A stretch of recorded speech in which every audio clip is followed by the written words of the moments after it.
technical difficulties. I think we'll just go on with the sermon and come to that in a minute. Will you pray with me?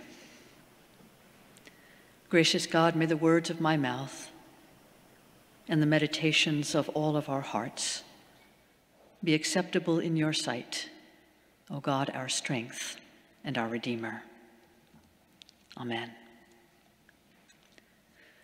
Church, allow me to introduce you to some of your ancestors. Early members of this church, a family of 4. Juno and Essex were married in Boston in 1708. Juno was enslaved by Old South members Waitstill and Catherine Winthrop. Essex was enslaved by a William Clark, not of this church. A decade after their wedding in 1718, Juno brought their son, Essex Jr., to Old South Church to be baptized. Juno was also baptized the same day as her son. A year later, she brought their second son, Toby, to be baptized. And a year after that, Juno became a member of this church, owning the covenant.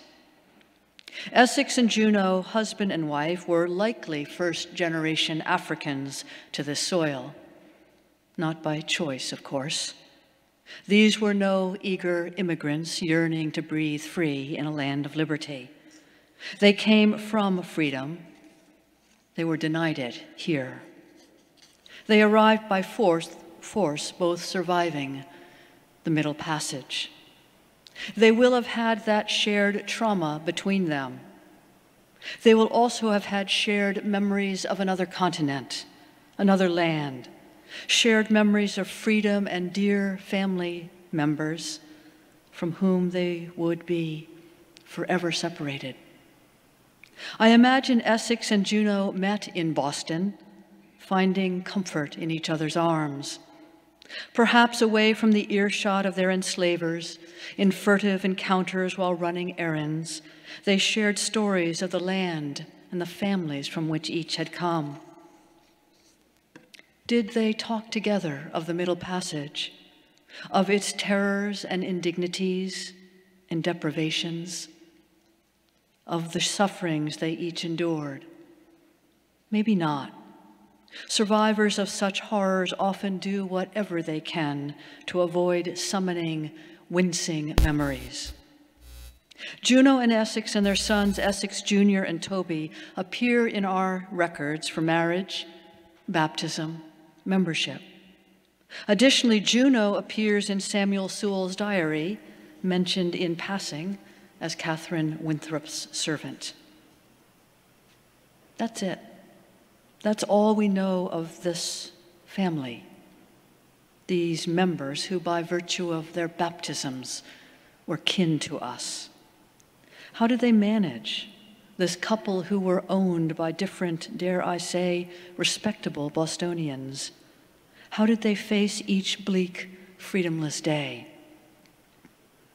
Well, Howard Thurman claims that the spirituals, songs born in the misshapen womb of slavery, were nothing less than salvific for a family like this.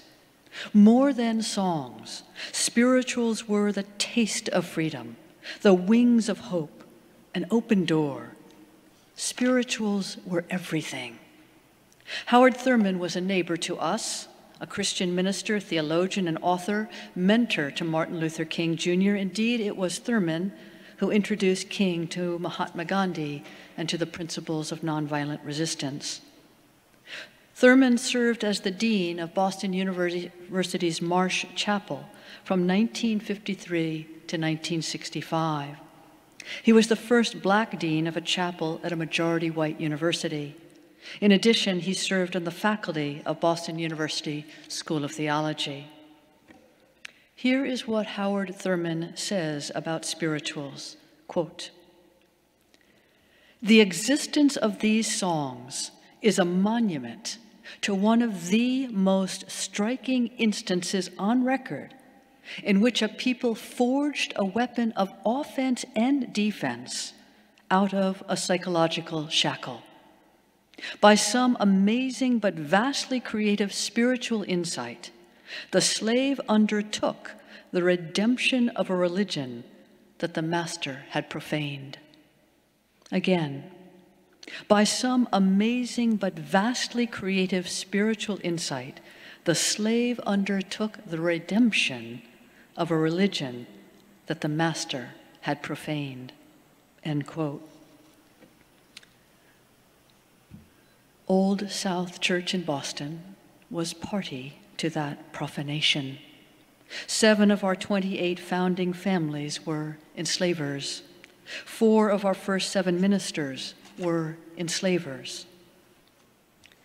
The authors of the spirituals mined the rich resources of the Judeo-Christian Bible and found in it a hope on which they could depend, a kind of hope their enslavers denied them, a hope that did not disappoint, hope in the God who once delivered Daniel from the lion's den and so too could deliver them. Hope in a God who delivered the Israelites from slavery in Egypt and surely could deliver them from slavery here. Here was a God who wept over the plight of the enslaved, yes, but who did not stop with tears. Here was a God who wept and then acted in history, intervening with the powers and principalities, transforming bondage into freedom. The authors of the spirituals took these biblical stories, condensed them into poetry, and put the poetry to song.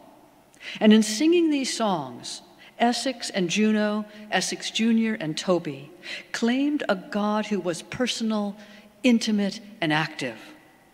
They claimed a God who loves and liberates the enslaved, who releases captives, who promises that those who suffer now will be rewarded in heaven, and those who are fat and happy at others' expense will get their just punishment. In the spirituals, heaven is a place, not some vague idea in the mind. It's an actual place, a locale, where the streets are pearl and the gates are gold, and where you will be reunited with the long-lost loved ones separated from you by death and theft and sale. Moreover, heaven is a place of rest, rest from harsh, forced, stolen labor. It is a place of peace and security, absent whips and chains. And not least, heaven is a place of bright mansions, with room for all. Indeed, hadn't Jesus himself gone ahead to prepare a room for each singer of the spirituals? In singing these songs, this family of 4, Essex and Juno, Essex Jr. and Toby, encountered a God who was an intimate companion with them in their miseries, a God who met infinite desperation and matched it with transcendent hope. For Juno and Essex and their 2 boys, the spirituals were a revelation of God's love, a particular, absolute, complete love for each of them. The spirituals were the divine rejoinder to the love and respect denied them by their oppressors. To sing spirituals today, the first signature music of this land, to sing these songs born in the misshapen womb of slavery, is of necessity to revisit and account for the full history of this nation, profanation and redemption, enslaver and enslaved. It is to acknowledge the potent forces of race, caste, and class, and the deadly and devastating sins of greed and pride. It is to confess that some of our Christian ancestors, products of their day, failed miserably at Christian practices, failed at love of neighbor, failed at kindness, failed at faithfulness, failed at gentleness, failed at self-control, which is to say, these, our ancestors, failed Juno and Essex, Essex Jr., and Toby. To sing these spirituals today is to wonder at those who wrested from the Bible songs of defiant hope, and in the singing of them, redeemed a religion that respectable Christians had profaned. For these ancestors, these theologians and singers of African descent, for these biblical scholars and musical artisans, let us render to God our deepest respect and our highest thanksgiving. Amen.